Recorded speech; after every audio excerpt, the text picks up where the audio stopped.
And it's not that couples therapy is not working.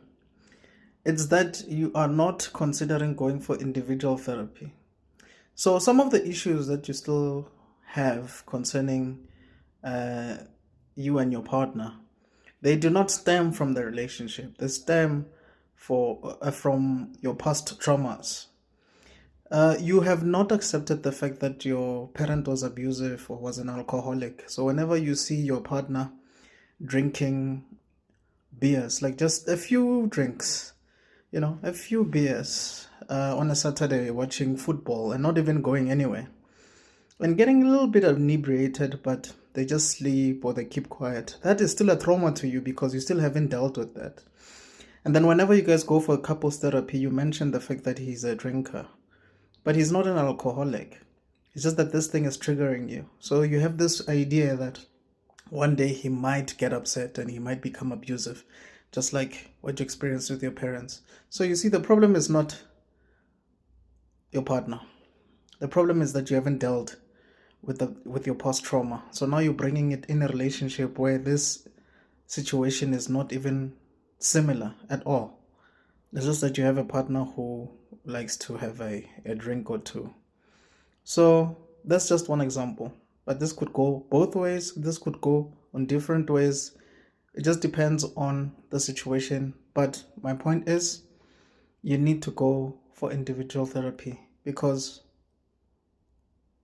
I'll give you another example. You know what happened to you when you were younger. You know what your uncle did in secret and nobody knows about it. You know what that other guy next door did to you when you were young and you don't talk about it.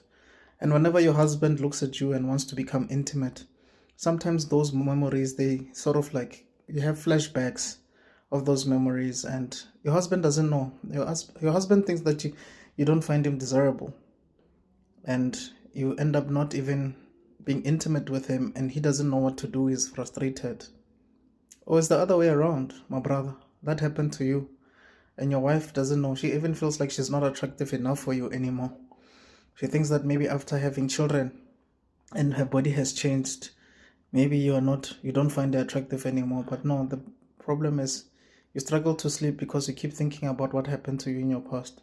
And you keep going for couples therapy because she recommends it, but you don't want to say what happened to you when you were a child because you don't want to say it to a therapist by yourself. You don't want to mention something like that in front of your partner because you don't want your partner to know, because you don't want her to think about you in a certain light anymore. Maybe you're scared that she will leave you. So it is important to also do individual therapy. If you cannot afford it, see if you can find free counseling somewhere. If you're too embarrassed or scared to do that, find a pastor. If you have a pastor, talk to them about it.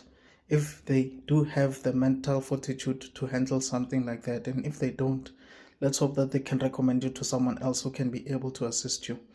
But I still recommend that you find a professional. See you in the next one.